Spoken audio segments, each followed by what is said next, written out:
Jacó segue seu caminho, carregando ainda no coração a memória de Betel, mas agora atravessando as estradas da incerteza, como um peregrino que busca não apenas abrigo, mas destino.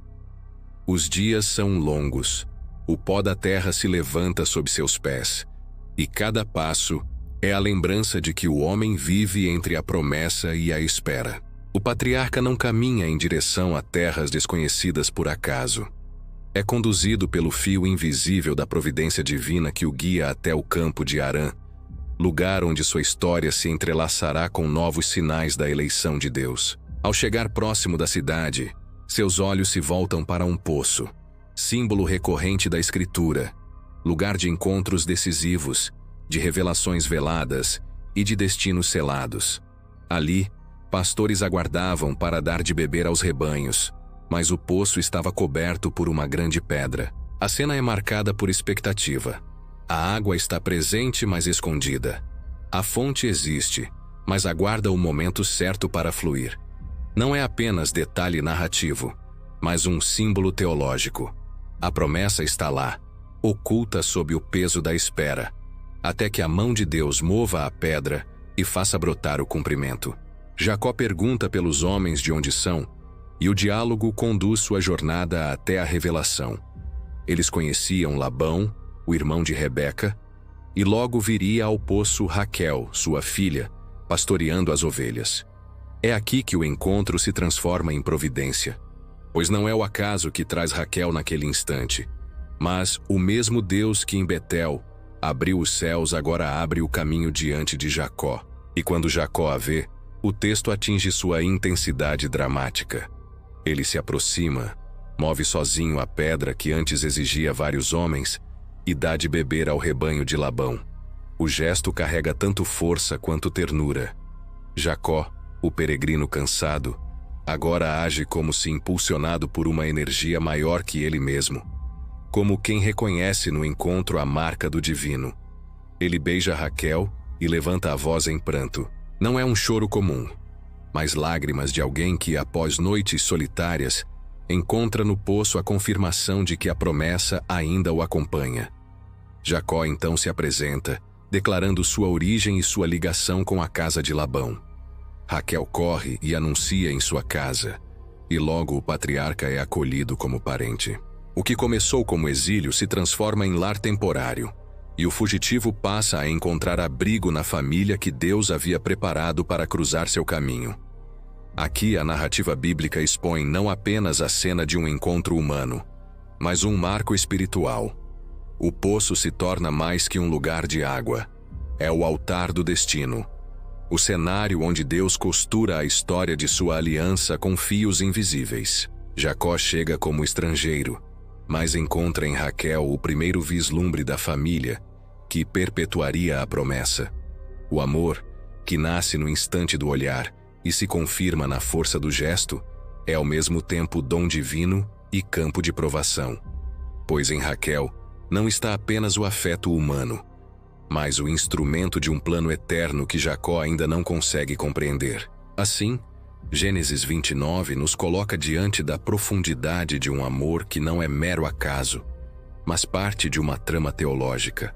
O homem que viu a escada em Betel agora encontra a mulher junto ao poço, dois sinais de que Deus guia tanto os céus quanto os afetos, tanto as visões místicas quanto os encontros cotidianos.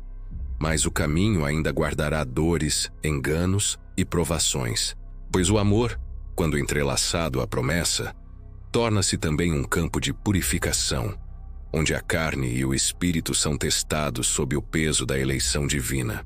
Jacó, ao ser acolhido na casa de Labão, experimenta um alívio que parecia impossível após dias de fuga e solidão. Mas o descanso do exílio logo se transforma em trabalho, pois a hospitalidade vem acompanhada de exigências.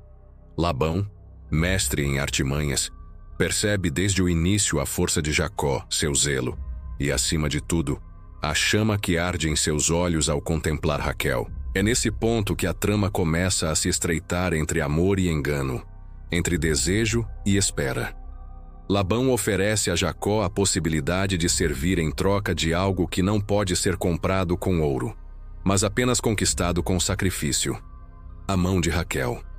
O patriarca aceita prontamente, e aqui o texto nos revela o poder de um amor que suporta fardos. 7 anos de serviço são propostos, e Jacó aceita sem hesitar, porque o coração que ama mede o tempo de forma diferente. Os dias que poderiam ser árduos se tornam leves, pois diante dele está a esperança de união com aquela em quem sua alma já havia encontrado descanso. Mas o narrador bíblico não esconde a sombra que se aproxima.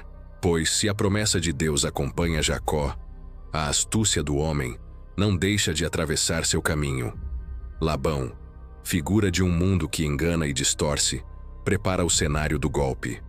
E quando chega o tempo do casamento, após 7 anos de espera e de fidelidade, Jacó se encontra na noite das bodas, envolto em festa, vinho e véus. É ali, no silêncio da escuridão, que o engano se consuma. No lugar de Raquel, Labão entrega Lia, a filha mais velha. Ao amanhecer, a verdade explode como um choque. Jacó, que tantas vezes havia enganado no passado, agora experimenta o peso da mesma moeda. O patriarca que havia tomado a bênção do primogênito, agora sente a dor de receber a primogênita que não buscava. Lia, símbolo daquilo que não era o alvo de seu amor, torna-se sua esposa pela astúcia do sogro. A ironia divina aqui não é acidental. O homem que trapaceou para alcançar, agora é trapaceado para aprender. Jacó confronta Labão, mas o tio, com frieza e pragmatismo, justifica o ato dizendo que em sua terra não era costume entregar a mais nova antes da mais velha. Um argumento que mistura tradição com manipulação, lei com interesse, revestindo o engano com aparência de justiça. Ainda assim, Labão oferece nova saída. Após completar a semana de núpcias com Lia, Jacó poderia também receber Raquel como esposa, desde que aceitasse mais 7 anos de serviço. E Jacó, vencido pelo amor, aceita. O coração que arde por Raquel suporta mais tempo, mais peso, mais trabalho. Assim, sua vida se torna marcada por 14 anos de espera e serviço, sustentado pela esperança de unir-se plenamente à mulher amada. O texto bíblico nos mostra aqui um amor que não é passivo, mas perseverante. Não é frágil, mas firme. Um amor que espera, mesmo quando o tempo parece se arrastar como corrente pesada. Mas há também uma teologia mais sombria e profunda nesse drama. Pois Deus não apenas registra o engano, mas o usa como instrumento de ensino. Jacó aprende que a promessa não vem sem cruz, que o amor não é alcançado sem dor, e que a fidelidade é provada não apenas no fogo do altar, mas também na rotina lenta de dias e anos que se repetem. O amor verdadeiro não se mede pela intensidade do instante, mas pela capacidade de resistir ao tempo, ao peso e à espera. Raquel, por sua vez, torna-se o ícone de um desejo ainda não plenamente satisfeito. Ela é a promessa diante dos olhos, mas adiada pelas circunstâncias.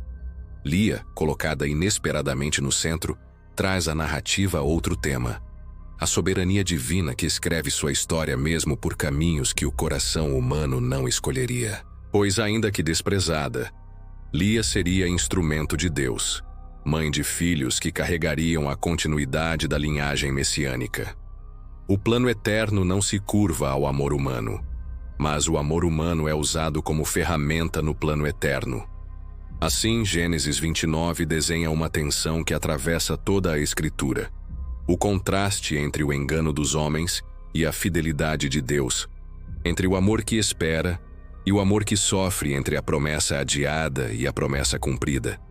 O poço onde Jacó chorou de alegria agora ecoa como lembrança distante, e a tenda onde ele descobre Lia em vez de Raquel se torna o altar da prova. Mas a narrativa não termina no engano. Ela aponta para um amor maior, um amor que suporta todas as coisas, espera todas as coisas e nunca falha. Pois, se Jacó serve por anos em função de um amor humano, mais tarde veremos aquele que viria servir até a morte em função de um amor divino. O Messias, prefigurado em cada espera e em cada dor, suportaria não apenas 7 ou 14 anos, mas o peso do pecado do mundo inteiro, para conquistar sua noiva, a Igreja, com sangue e entrega total.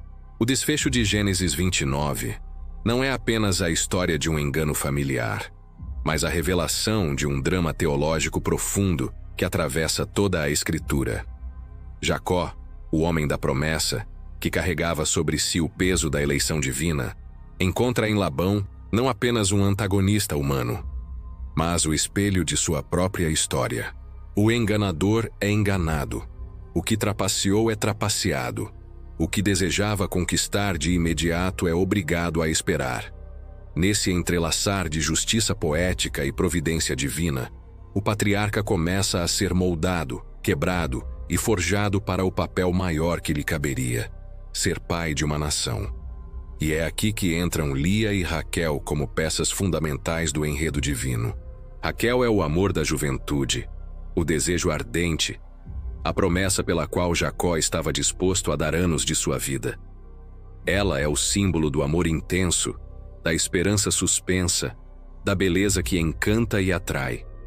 Mas Lia, aquela que foi dada por engano, aquela que parecia ser apenas sombra, torna-se a pedra angular de um mistério que Jacó ainda não podia compreender. Pois não é de Raquel, mas de Lia, que nasceriam os filhos que marcariam o futuro de Israel: Rúben, Simeão, Levi, Judá. E é de Judá que viria o leão, o Cristo, o filho de Davi, o Redentor do mundo. Aqui, a teologia se aprofunda. O desprezo humano não invalida o propósito de Deus. Lia, a mulher dos olhos apagados, rejeitada pelo amor do marido, torna-se instrumento da aliança eterna. Sua dor se converte em fertilidade, sua rejeição em lugar de honra.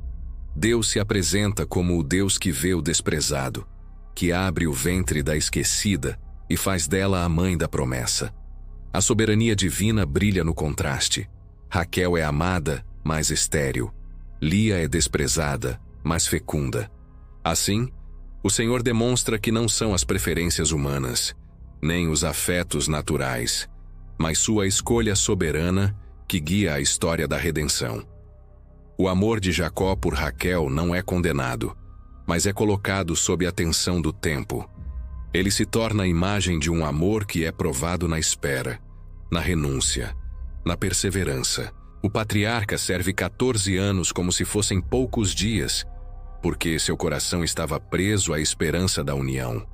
Mas mesmo esse amor ardente é usado por Deus como metáfora de um amor maior: o amor de Cristo por sua Igreja.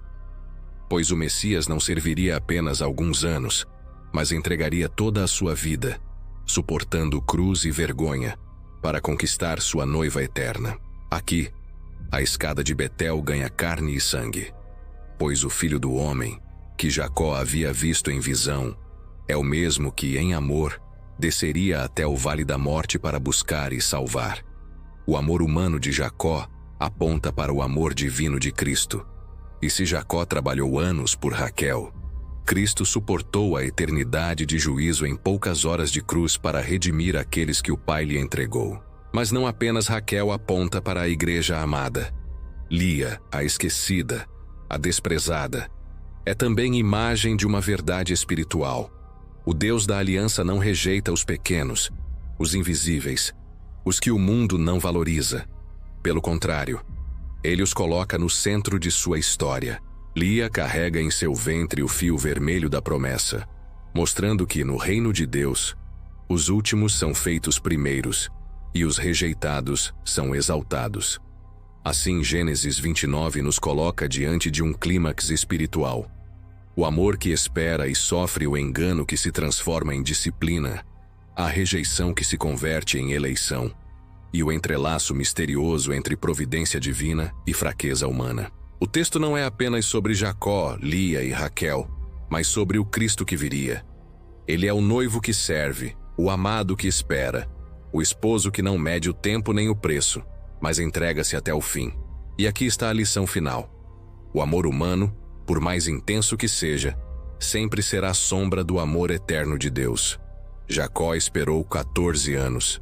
Cristo esperou a plenitude dos tempos. Jacó serviu por Raquel. Cristo serviu por sua igreja. Jacó foi enganado, mas Cristo é a verdade que não engana nem falha. O capítulo termina não apenas como narrativa de amor e engano, mas como prenúncio de um amor eterno que jamais será frustrado. O amor de Deus revelado em Cristo Jesus.